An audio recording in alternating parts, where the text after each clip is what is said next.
Hei hopsti! Tänase tunni teemaks on valeinfo, kuidas see tekib, kuidas see levib, miks inimesed tahavad üldse valeinfot uskuda ja miks nad seda edasi jagavad ja kõik muu. Teema on nii keeruline, et ärge lootkegi, et me jõuame põhja välja. Et see, mida ma jõuan tutvustada, on jäämäe veepealne osa. Ja selle tutvustamisega on ka nüüd nii, et teate, mõnikord tuleb taaskasutusega tegeleda, on ju. Riided, muu kõik, aga ka koolitusi saab taaskasutada. Nimelt tegin 2020 aasta septembris ühe webinari sellise projekti jaoks nagu Valede jaht. Webinar oli just mõeldud gümnaasiumiõpilastele ja mul õnnestus sinna kutsuda 3 superlahedat külalist.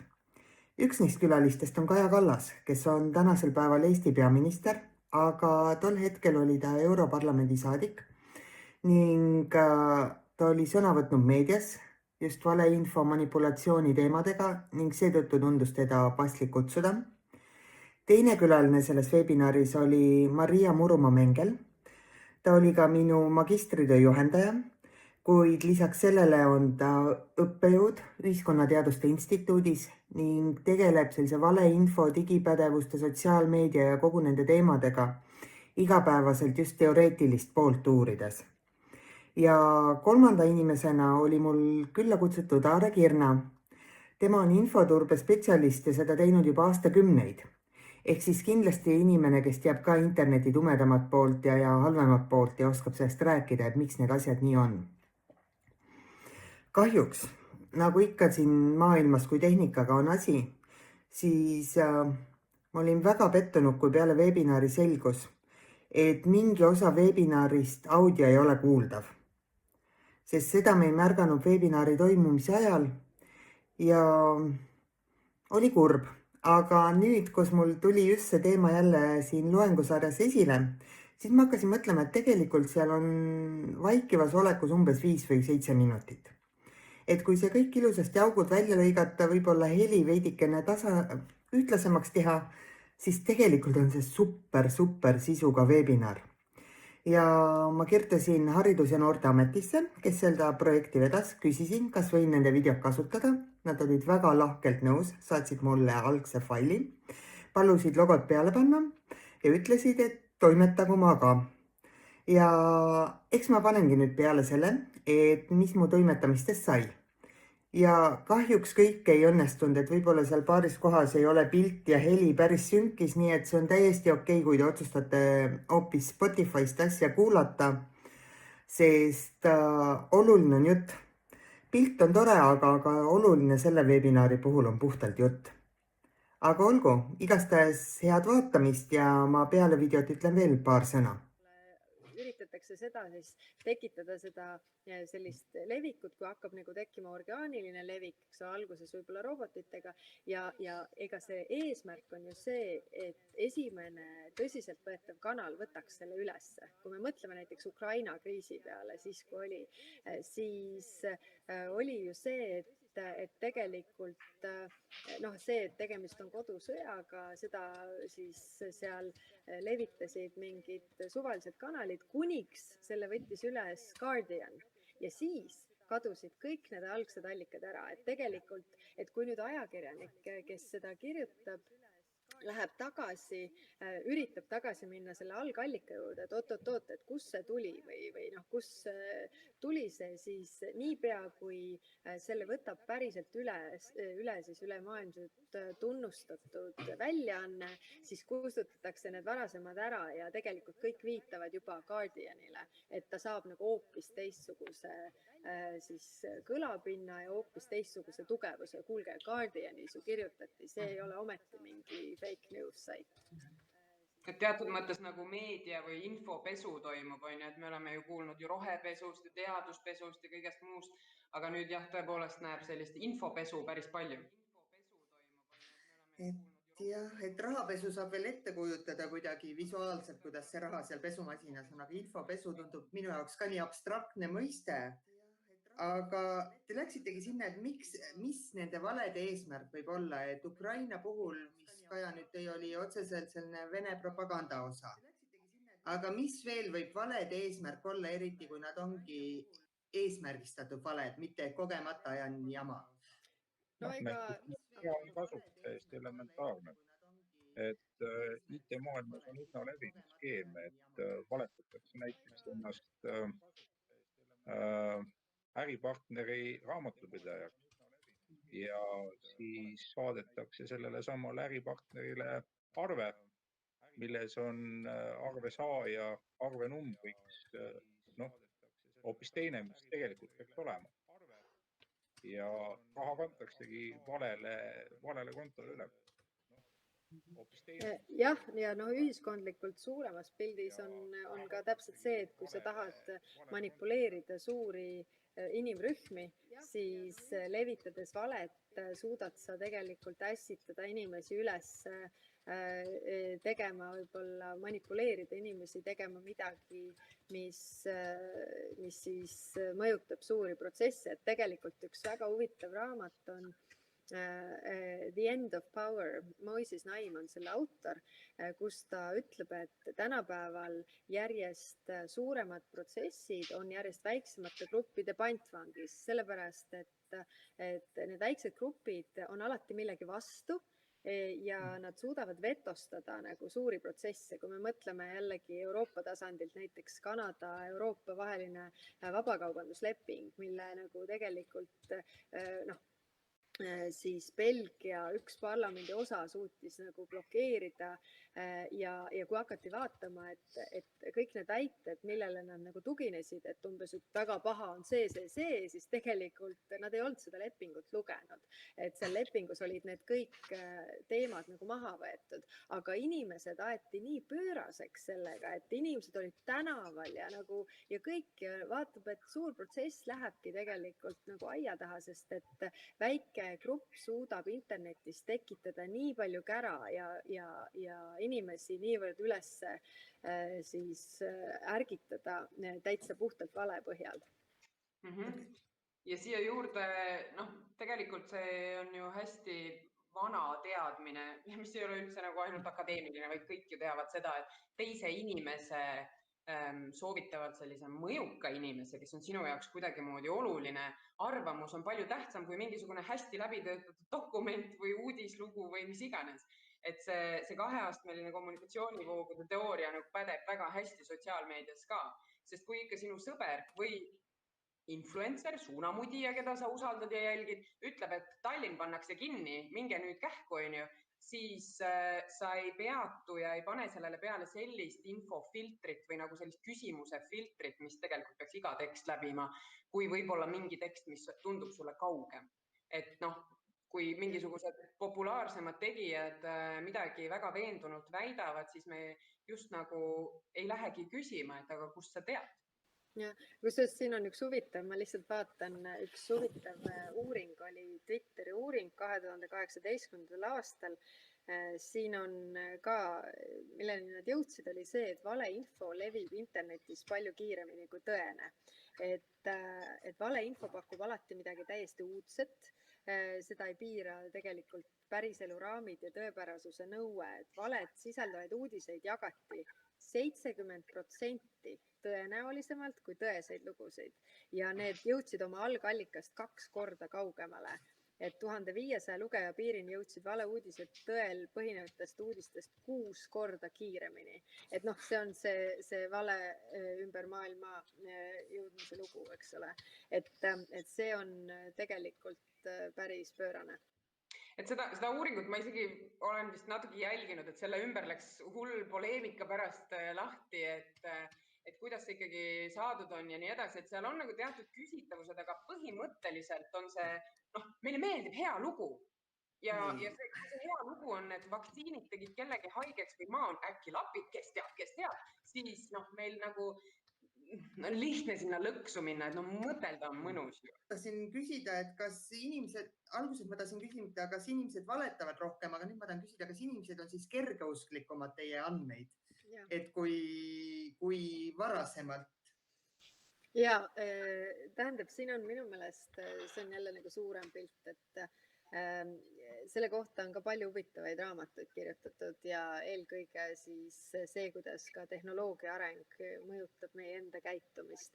Ja üks asi on just see, et kui te mõtlete, et internet või tehnoloogia on nagu vahelesegamismasin, et iga kord, kui sul on kõik need teated või notification'id peal, keegi like'is midagi, keegi kommenteeris midagi, midagi jälle blinkis, pean minema sinna, et tegelikult mida sa teed, sa katkestad oma keskendumisvõimet.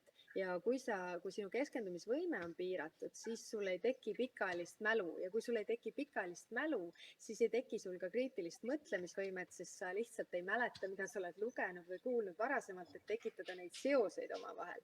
Ja ongi selle kohta on kirjutatud ka, et näiteks Susan Neiman oma raamatus Why Grow Up, miks üldse üles kasvada, rääkis sellest, et me tegelikult tahame järjest rohkem mängida, et keegi teine otsustaks ja me nagu olemegi selle kuidagi nagu käest ära andnud. Ja minu meelest see on just see, et inimesed võtavad nagu kergemini neid asju üle, et võib-olla ei mõtle nagu nii kriitiliselt, kui võiks. Mina inimesena ütlen, et inimloomus ei muutu. Oli ta kergeusklik sajand tagasi, on ta praegu täpselt samasugune. Tehnika võib-olla võimendab midagi, aga meie näiteks naiivsete Soome ugilastena usume ju kõike, mis räägitakse veel rohkem seda, mis on kirjas. Jaa, aga üks on see kergeusklikkus, aga teine on lihtsalt see, et kas sul üldse tekib nagu küsimus, sest et oot, ma lugesin sealt seda ja ma kuulsin sealt seda ja see nagu kokku päris ei klapi versus see naiivne usk, et sa, ütleme ka need uuringud Eesti inimeste meediakasutuse kohta, et me oleme vähem allikakriitilised. Oli ka meedias oli ju filter, et tegelikult need, kes said lehes midagi avaldada, see käis ju tohututest filtritest läbi. Nüüd on sotsiaalmeedia, igaüks saab avaldada mida iganes ja mingit tegelikult piiri seal ei ole. No mis on ka hea, sest meil ei oleks nagu väga palju sotsiaalseid muutuseid võimalikki teha, kui ei oleks kõigi hääled rohkem kuidagi kuulda. Jaa, aga nüüd te jõudsite nii ilusasti selle kontrolli teemani, et ma ei saa kohe kuidagi toomata sisse, et ikkagi, kes peaks kontrollima ja ma oleks nüüd Aarele sõna, et kas tehniliselt poolelt või selline, ütleme, veidikese ikkagi IT ja eksperdi poolelt, me saaks teha mingi valede filtri kuhugi internetti, et igaüks võib postitada, aga kuidagi me kontrolliks ikkagi üle, mida nad postitavad, et miks ei ole tehtud ja... No umbes 20 aasta jooksul, mis ma internetiturbega tegelenud olen, see filtreerimisteema ujub nüri järjekindlusega välja. Ja see paistab olevat igat marki bürokraatide märg unistus. Saaks ometi internetti filtreerida, saaks korjata sealt välja kõik, mis ei sobi, mis kedagi häirib, mis on, ma ei tea, seaduse vastane, loomulikult copyrighti, õiguste rikkumise asjad ja nii edasi ja nii tagasi. Jumal tänatud, et nad ei ole siiamaani väga edukad olnud ja ega see väga ei töötaks ka. Sest kui me vaatame näiteks Hiinat, nad on siiamaani võib-olla kõige edukam. Et jah, siuke mugava kasutaja nagu info tarbimine tehakse tõesti ebamugavamaks, aga kes ikkagi tõsiselt tahab, see mingil moel suudab sellest filtreerimisest siiski kõrvale. Aga jah, see Hiina variant mulle ikka isiklikult väga ei meeldi. Et tehniliselt on võimalik, aga probleem tuleb pigem ühiskondlikul tasemel. Kaja tahab. Tehniliselt on see väga keeruline ja 100% ei ole võimalik. Aga lahendused on olemas, kui vaatame näiteks praegu Valgevenet, siis tal täiesti nagu ja, aga nad ei filtreeri sisu. Liiklusest ikkagi tõmmatakse praegu maha. Ja nad tõmbavad interneti üldiselt maha, aga muideks see on väga huvitav teema, et praegune süsteem on siis inglise keeles notice and take down. Kui sa midagi märkad, kas on vale või häiriv, et siis sa annad teada ja siis platvormi operaator võtab selle maha. Nüüd, mida on tahetud pressida, on siis see, et tegelikult platvorm ise vastutab, et mina olen alati selle paralleeli toonud, et platvorm on natuke nagu sadam, et kui sadamasse tulevad näiteks võltsitud kaubad, siis sadam üldiselt selle eest ei ole vastutanud, vaid keegi annab teada ja politsei tuleb ja arestib selle laeva, eks ole. Nii. Nüüd tulles see on muideks väga huvitav, kuidas Facebook on nendes asjades nagu arenenud. Jah, seal on reaalselt inimesed, kes siis monitoorivad, et sul on nagu mingi selline koodeks, mis on kokku lepitud, mis ei sobi, mis sobib, aga nad on ikka sellega nagu väga ummikusse jooksnud. Et näiteks oli seal, see ei ole nüüd küll valedega seoses, aga oli seoses sellega, et kuna paljaid inimesi justkui ei tohiks ja siis, et imetav ema, et kas sa oled nagu tohib seda panna või ei tohi, siis oli see, et tehti jälle reeglid ümber, et imetav tohib, aga nibu ei tohi paista. Siis oli, et kas ainult inimbeebisid tohib imetada, eks ole, et kas teised on juba, ühesõnaga, et nad tegelikult, igal asjal on kogu aeg, et sul ei ole võimalik teha mingit sellist reeglit. Ja nüüd tulles selle vale juurde, et see on meeletu töö ju tegelikult, et mis, ja me ei räägi nüüd, mis on väär, vaid me räägime nagu tõde vale skaalal, eks ole, et mis peaks olema lihtsamini tuvastatav, aga see, mis on Valgevenes või Hiinas, eks ju, et nad võtavad maha selle, mis on nagu teemad, mida nad nagu ei taha, et üldse räägitakse, eks ole, või vähendavad seda. Et need on nagu kaks, aga mulle nagu tundub, et sa võid deklaratsioonina öelda, et vot, et me peame filtreerima, aga kui sa lähed detailidesse, siis tekib täpselt see, vihakõne, mis on vihakõne, et meie räägime niimoodi rahulikult, nii kui tõstame häält kuskil, siis me võime juba tunda, et see on vihakõne, aga eks ole, mingi lõunaosariikide inimese räägibki niimoodi, eks ole, mis meile võib-olla tundub, et ta ründab, eks ju. Ja see on nii subjektiivne ka see sisu mõttes, et kes seda siis otsustab ja see teine pool on täpselt see, et see võib tuua endaga kaasa tegelikult tsensuuri, mida jällegi internet nagu täpselt siin öeldi ju, annab hoopis võimalusi nagu kuulata kõikide seisukohti, nii et jah, see on väga keeruline asi, ma arvan, et pigem reaalsuses väga raskesti teostatav. Siin on just, mulle hästi meeldivad need näited, kus me räägime sellest, et on üritatud piirata, filtreerida, kuidagimoodi reguleerida ja siis jälle kasutajad mõtlevad midagi välja. Et seesama kusjuures head vaatajad, kui te ei tea Facebooki nibusõdadest, siis palun minge guugeldage, see on väärt kraam.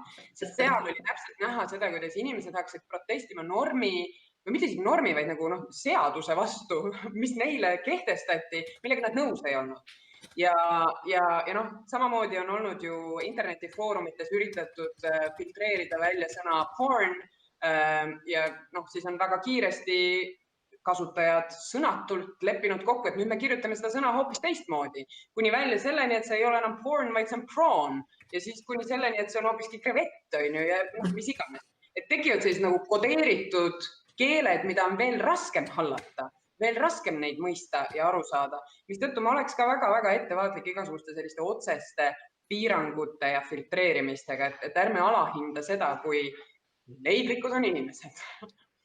Aga öeldakse ju see, et meetmed peavad olema proportsioonis nagu kahjuga. Et siis võib olla, et kas need valed siis ongi üldse nii ohtlikud, et mis siis juhtub, et kui mõni inimene elab surmani ja arvab, et maakera on lapik, et kas see kuidagi kahjustab teda, et otsib seda kilpkonna seal maakera alt igavesest hästi välis. See on jama, on ju? Jah, ikka juhtub, on ju. Et kuidas need valed kahjustada võivad või kas see valed üldse, kui suur on nende kahju praegu eraisikul ühiskonnale? No oleneb valest loomulikult, et üks on, kui inimene usub midagi, mis ei vasta tõele ja teeb sellega kahju ainult iseendale, siis ma arvan, et see kellelegi ei saa keelata olla siis informeerimata või olla nagu mingis vales kuidagi või seda uskuda, aga minu meelest probleem on just selles, kui tegelikult neid valesid hakatakse nii ulatuslikult uskuma või neid kasutatakse selliselt, et teadvalt manipuleerida avaliku arvamusega. Nagu ma ütlesin, siis manipuleerides selle valega sa saad ühiskondlikke protsesse võtta pantvangi. ja see on tegelikult kogu ühiskonnaelu korraldusele minu meelest ohtlik. Et noh, kus see piir läheb, et mis on üks või mis on teine, muidugi keeruline alati öelda, aga põhimõtteliselt minu meelest seal on jah vahe sees. Et Aare tõi nüüd enne skämmi näite, aga kas neid valesi, ütleme, mis ei ole otseselt see nii otsene, et kasutan valet, saan hunnik raha oma pangakontole? Ei no selle protsessi hinnalipik on olemas. Ma nüüd viimaseid andmeid ei tea, aga internetipettused lähevad aastas maksma hinnanguliselt mõnest miljardist kuni mõne 100 miljardit. Päris tulus on see valede äri, on ju? No see on puhtalt ju need sellised valed, aga kui me võtame siia juurde tegelikult ühiskondlike protsesside mõjutamise, kui me vaatame kõike seda, mis maailmas toimub, kuidas maailm on ikkagi hullumas ühte või teistpidi, siis ka sellel ühiskonna lõhestamisel on tegelikult oma hind. Me ei saa sellele panna seda võib-olla hinnalipikult külge, nii nagu me saame panna selle väljapetmise juurde. Aga... Ikka saame, palju see Brexiti lipik on? Palju Brexiti lipik on? Brexiti lipik on päris kallis. Lisame juurde kõikvõimalikud tervise sellised, ütleme, ikka väga laialdaselt, uskumatult laialdaselt levinud uskumused, mis lähevad meile ühiskonnana väga kulukaks maksma. Aga siin ongi see, et see uskumustega on keeruline. Ma ise olen jälginud nüüd Twitteris ka veidikene seda Black Lives Matter, kuna noorte jaoks see tundub oluline. Ja seal tundub 2 täiesti erinevat storyt. Üks on siis see, mida nii-öelda see liberaalsem või demokraatlik pool räägib, et rahumeelsed protestid, soovitakse saada lihtsalt võrdseid õigusi, kõik see, et ei taheta karta. Teiselt poolt on suudetud ka luua jälle pilt, kus on, et süüdatakse autosid, süüdatakse maju ja kusjuures see kõik on tõene. Ma arvan, et need fotod ei ole photoshopitud, neil on reaalsed fotod ja videod sellest ürit. Et mis siis, kas seal on üldse tõde või vale olemas? Või... Tegelikult üks huvitav raamat kirjutatud Vene propagandast ja sellest, kuidas nemad nagu toimetavad Red Web. Ja seal nad toovad just seda, et mis selle asja eesmärk on. Asja eesmärk on panna kõik inimesed kahtlema kõiges. Tegelikult, et sa ei saa mitte millestki olla kindel. Ja siis ongi niimoodi, et sul ei olegi enam võimalik kuidagi nagu eetrisse üldse saada, sest et keegi ei usu enam mitte kedagi ega mitte midagi. Et selle tagajärg on ühiskondlik kaos. Ja need lõhed lisaks, eks ole, mis sellega kaasa tulevad, et ühed usuvad nii ja teised usuvad naa ja sa justkui seda ei saagi väärata. Aga ma tahtsin ühte asja veel öelda selle Black Lives Matteriga seoses, et minu jaoks on suur küsimus, ma näen, et meil ka 12-13 aastased, et tohutult panevad Instagrami oma pildi mustaks ja et Black Lives Matter ja siis, et ta elab nagu, et see on justkui see asi, mida ta nagu teeb ühiskondliku protsessina. Samas need protsessid, mis toimuvad siin samas kodu Eestis, mis tegelikult tema tulevikku mõjutavad oluliselt rohkem ja oluliselt lähemalt, see ei lähe talle nagu üldse korda, sest et tema info tuleb sealt kuskilt interneti avarustest hoopis teisest infosfäärist, et see on minu meelest hoopis ka huvitav teema. Või siis võib-olla need noored, et nad ei näe ennast nii seotuna ühe kindla geograafilise kohalike probleemidega piirkonnaga, vaid nende, ma ei tea, enesetaju ja identiteet on hoopiski muust. Minu meelest ei ole ju neid uuringuid, kus palutaksegi inimestel nagu defineerida, identifitseerida, kes sa oled. Et kas sa defineerid ennast rahvuse kaudu või kontinendi või kust jooksevad sinu identiteedi piirid on. Ja ma ei julge siin midagi öelda, sest ma ei vaadanud neid viimaseid numbreid seal, aga ma eeldan, et nooremad generatsioonid on oma identiteetides palju fluiidsemad. Aga kui vanadest sina räägid? Mina räägin 12-13 aastastest. Ka minu mõte oli praegu kuskil 12 kuni 17 aastaste peale. et jah, mul on küll raske nagu näha, et need, kes ei ole väljaspool Eestit üldse elanud, suudavad ennast seostada mõne teise kultuuriruumiga kui ainult sellega, kus nad elanud on. Aga kui nad äkki elavad internetis selles teistsuguses kultuuriruumis, et siin on see reaalse ja nii-öelda päris maailm ja virtuaalne maailm nagu eristus, aga ma ei usu, et see nii lihtne on. Ja, aga ma jätaks praegu selle kultuurilise, see on küll jumala põnev teema ja sellest saaks veel eraldi webinari teha. Aga ma läheks tagasi meie valede jahile, kuna ma hakkasin praegu, et kuidas teie valesi ära tunnete, sest mina pean ütlema, et mida aeg edasi, seda rohkem mina hätta jään sellel teemal. Kuidas teie ära otsustate, mis on internetis tõsi, mis on vale? Elukogemus pluss kriitiline mõtlemine. Nii, aga meie noored, kes siin võib-olla vaatavad 15. Aare, anna mõni nagu nii. Ei no, ma ei tea, mulle meeldivad tegelikult see mingi, see rahvaraamatukogude poolt välja antud see nagu sammud, eks ole, et kõigepealt on see, et sa hindad allikat, et kust see tuleb, et ma ikkagi hindan teatud allikaid, ma ikkagi pigem usun, kui need on sellised tunnustatud ajakirjandusväljaanded, siis teiseks, mis muidugi on, kui ma koolis ka õpilastega räägin, siis tavaliselt küsin, et kui paljud teist loevad ainult pealkirju. Ja siis mõni isegi tunnistab ausalt, et ma isegi ei loe pealkirju, ma vaatan ainult pilte. et selle põhjal nagu teha otsuseid, siis loomulikult see autori kontrollimine, siis kas on ka toetavad allikad, kas keegi teine seda ka ütleb, eks ole, või see tuleb ainult ühest allikast, võib-olla see siis ei vasta tõele.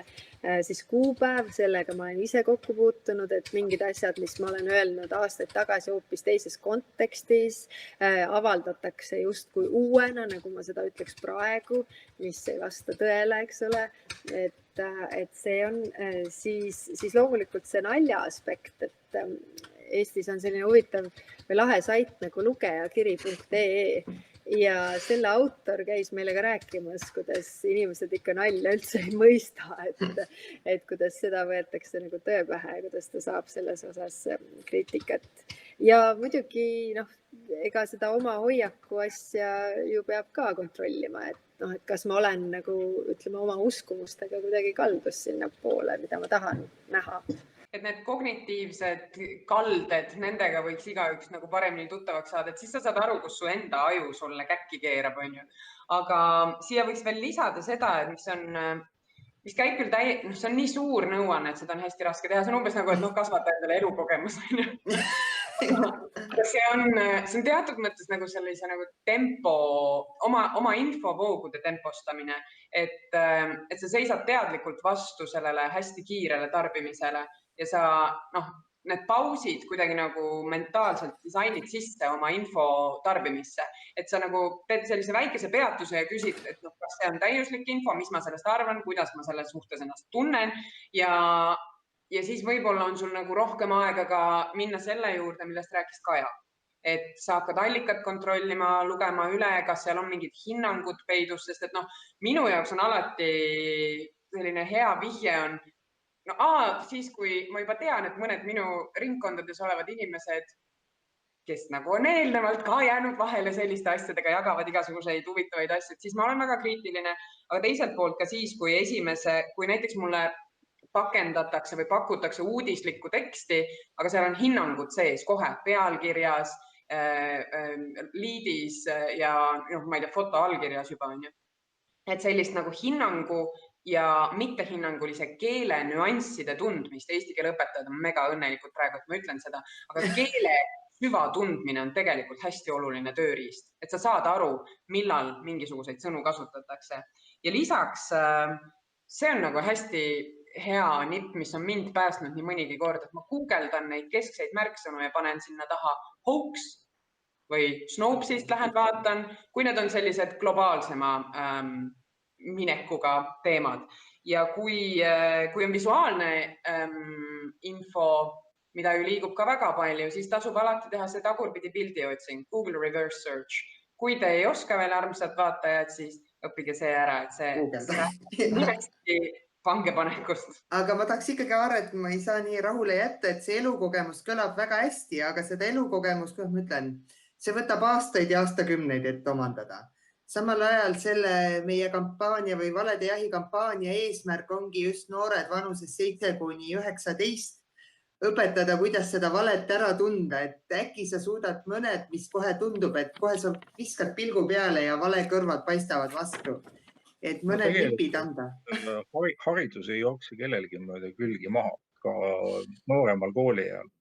Aga üks rusikareegel on küll, mis peaks sundima asju kohe hakkama üle kontrollima. Ehk siis, kui uudis tundub liiga äge, et olla tõsi, siis tavaliselt ta ei olegi. Ja just et see on see sama, et valet ei piira need päris elu raamid. Et see on minu meelest väga õige. Kusjuures see meenutab mulle, ma seda oma koolitustel ka näitan, aga paar aastat tagasi ilmus ja minu meelest ilmus nii Päevalehes, Postimees õhtul uudisnupp, et Harkus üks poiss pantvangi võeti. Ja kuna ma ise elan siin Harku lähedal laagris, siis paanika oli täielik. Paanika oli selline, et meil hoolekogu listi saadeti kiri, et millal me lapsi hakkame koolitama pantvangi olukordades käitumiseks. Ja ma arvan, see õhtu jagatigi põhimõtteliselt ainult seda minu Facebook uudisfoos. Järgmine päev ilmus uudisnupp, et eile ei avaldatud uudis osutus valeks. Ja seda peale minu, ma panin tähele, et jagas üks inimene veel. Ehk siis see on võib-olla hea näide, kuidas see põnev pantvangi draama siin äärelinnas ja ma kahtlustan, et on päris mitu, kes arvavadki, et meil oli pantvangi draama. Et kahjuks... Kes sul hakkab tunnistama, et ta valetas teistele või kas või ei viitsinud kontrollida ja jagas? Aga see on minu meelest hea point, et mina võin oma praktikast tuua päris palju selliseid näiteid, et kogu aeg ju ei istu internetis ja siis keegi ütleb, et kuuleb mingi Delfi esiuudis, eks ole, Kaja Kallas, mingi eks ju, siis ütled, et see ei vasta tõele, eks üritad saada seda toimetajat kätte, siis nad ei võta su telefoni, eks ole, siis sa ootad, lõpuks saad kätte, ütled, et kuulge, et teil on see esiuudis see, aga ma pole seda öelnud, eks ju. Ei, no me vaatame, aga see on kogu aeg üleval, see on üleval, klikid tulevad, kommentaarid tulevad, eks ole, juba, eks ole, inimene nagu juba teised juba reageerivad, juba hakkavad sinna niimoodi, siis helistab toimetaja tagasi, ütleb, et me kontrollisime seda videot ja tõepoolest ei ole midagi sellist öelnud, et me parandame ära, ikka on üleval, eks ju. Selleks hetkeks, kui nad selle ära vahetavad, esiteks on see uudis liikunud kuskile alla, kus seda enam keegi ei loe ja siis on selleks ajaks on möödunud 3 tundi. Et ühesõnaga tegelikult on sellega ikka väga raske võidelda ja pärast ma olen lihtsalt testinud see üks konkreetne asi. Kõik mäletavad seda suurt esiuudist. Keegi seda enam ei näinud. On ju see, et sinu nimi on kuulus, mis siis, et klikitav. Toob palju kommentaare, aga selles mõttes see ütleb, et oi, vabandust, et kuidas see siis nii juhtus, küsin mina, eks ju. Ei, meil oli see reporter seal kohal ja talle tundus, et ta tabas nagu seda õiget emotsiooni, mis sa tegelikult tahtsid öelda. Saate aru, ma läksin sinna pressikonverentsile, mul oli iga sõna läbi mõeldud, sest ma teadsin, et see on tuleohtlik teema, eks ju. Ja siis tuleb mingi ajakirjanik, noor, eks ole, reporter, kes on ilmselgelt oma selle biasiga, eks ole, nagu, ja siis nagu mõtleb, et ei, et oleks võinud hoopis öelda seda ja ta paneb selle pealkirjaks täiesti tuimalt. Aga kes siis vastutab? Et mul ongi see, et ütleme vale ja vale ilmub, et me võime küll öelda, et me usaldame Postimeest või me usaldame Guardianit, aga nagu ise tood, et Guardianit võib võtta need libauudised. Postimees kipub vahepeal avaldama, ütleme, kas poolikut või kuskilt Facebookist. Vastutab ajakirjandusväljaanne üldiselt ja toimetaja personaalselt. Aga näiteks võtame, näiteks see on nüüd küll väga poliitiline, aga siin oli just Eesti Päevaleht teeb kogu aeg faktikontrolle. Rahandusminister on 7 korda faktikontrollis jäänud vahele sellega, et rahandusminister valetas. Faktikontroll, eks ole, kus sul on siis inimesed, kes seda kõike fakte nagu kontrollivad, ütlevad, see lihtsalt ei vasta tõele. Mitte midagi ei juhtu sellega. Aga see on ka globaalne trend, kuna ma vaatasin just ka, ütleme, USA poliitikas, kus Donald Trumpile on tehtud neid faktikontrolle. ja tuleb välja, et kas siis me peamegi leppima ühiskonnaga, kus kõik valetavad ja lõppkokkuvõttes vale ei oma tähtsust, et me elamegi fantaasiamaailmas või? Selle Donald Trumpiga ma tahaks tuua veel seda, et tegelikult see diskussioon oli ju ka väga huvitav Twitteris, noh, et ka need poliitikad, et millal nad nagu võtavad maha ja ei võta. Ja Facebook ja Twitter ütlesid, et mis siis, et see on vale, aga see, et seda ütleb president, on juba piisava uudisväärtusega, et seda ikkagi nagu mitte maha võtta, mille peale tegelikult inimesed reageerisid, et aga sellisel juhul ju need inimesed, kes on positsiooniga, kui neile antakse nii-öelda selline indulgents minna sellest tõefiltrist läbi, et me sinu seda vale nagu maha ei võta, sellepärast et sa oled see, kes sa oled, siis tegelikult me ju võimendame veelgi nende inimeste positsiooni ja seda vale levikut, et see minu meelest on ka väga põnev debatt. Aga see on täpselt see nüüdismeedia või osalusmeedia, see on nagu sealt üle kandunud traditsioonilisse meediasse, et ajakirjanikud ja ajakirjandusväljaanded on pidanud oma tööprotsessi nagu märkimisväärselt kohandama. See on mega kiire, seal on sellist nagu professionaalsust sellises heas klassikalises mõttes jääb vähemaks, sest et aega ja raha ei ole. Ja siis ongi peamine uudisväärtuskriteerium on ju prominentsus, täpselt millest sa rääkisid ja täpselt maitsemeedia on ju, et elame mingites fantaasiates, kus nagu igalühel ongi oma reaalsus ja let it burn. Aare vaatab sellise näoga, et ei taha sellises maailmas elada või? Nii, ma olen selles maailmas elanud. Oled elanud, oled juba õppinud. Hea toimetaja. Okei. Aga ma tahakski võib-olla lõpuks ikkagi, et jah, et me elame alternatiivreaalsuses, aga mida saab igaüks, kui me räägime noortest, õpetajatest, tavakodanikest, et mida ma saan teha, ütleme nüüd edaspidi, et võib-olla ikkagi elada veidikene reaalsemas maailmas ja mitte selles sürrealistlikus muinasjutus. Et ka kolm väikest nõuannet igalt ühelt. Kui tohib, siis ma ütlen esimest. Võtan kõigi sõnad suust ära. Esimene on ikkagi see isikliku agentsuse värk, et sa pead iseenda eest seisma ja hoolitsema selle eest, et sinu vaimuruum oleks ka nagu võimalikult heas seisus. Seega ikka see, et inimene ise vastutab ka väga suurel määral ja digipädevused ja kõik meediapädevused sinna juurde. Teine asi on see, et me peame nagu kodanikena ka hakkama järjest valjuhäälsemalt nõudma seda, et need, kes teenivad meie andmete ja meie liikluse ja meie tegutsemise pealt väga suuri summasid, hakkaksid mingil määral ka nagu, et see tõlkuks kuidagi vastutusse. Ja siin on täpselt see piirangute ja modereerimise ja kõik see küsimus. Ja ma ei oskagi öelda, mis see kolmas siis. Kolmas peaks olema tõenäoliselt midagi institutsioonidelt veel, aga siin ma juba annaksin edasi Kajale ja Aarele. Jah, no ma ütleks, esimene asi on tegelikult ikkagi arendada oma kriitilist mõtlemisvõimet läbi mälutreeningu ja lugemise, et oli vist see Henry Kissinger, kes ütles, et internetis saame me andmeid, raamatutest ja õpetajatelt saame teadmisi ja kui seda on palju kogunenud, siis see on tarkus.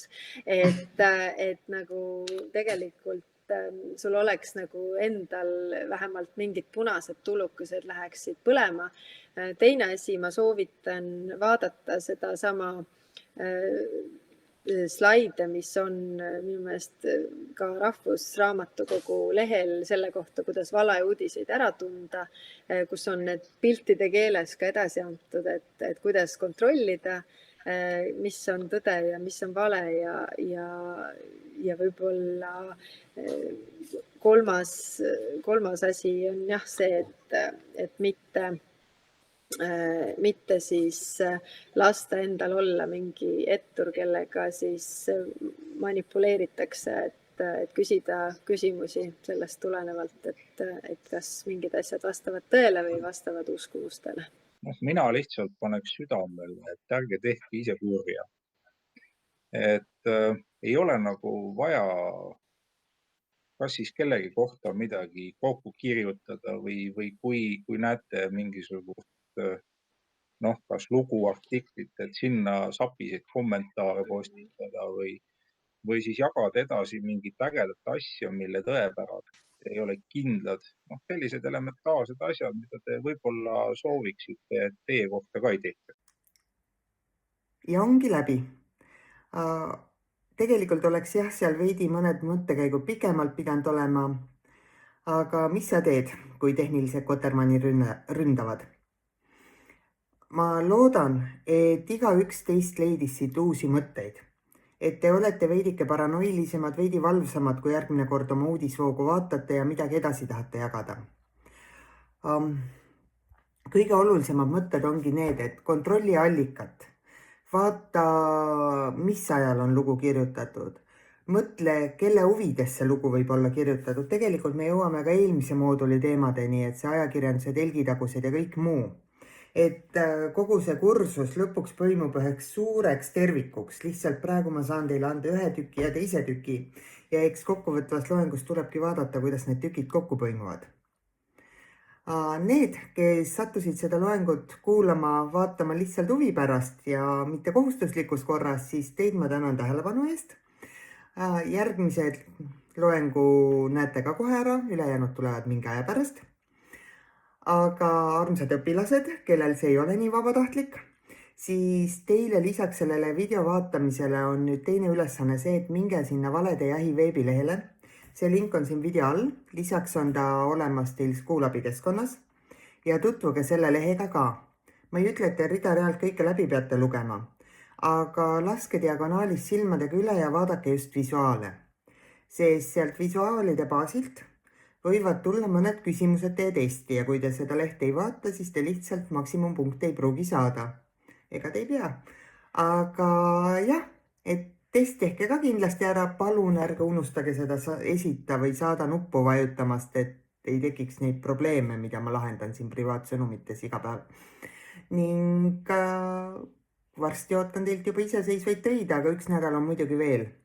Aga olgu, tšau!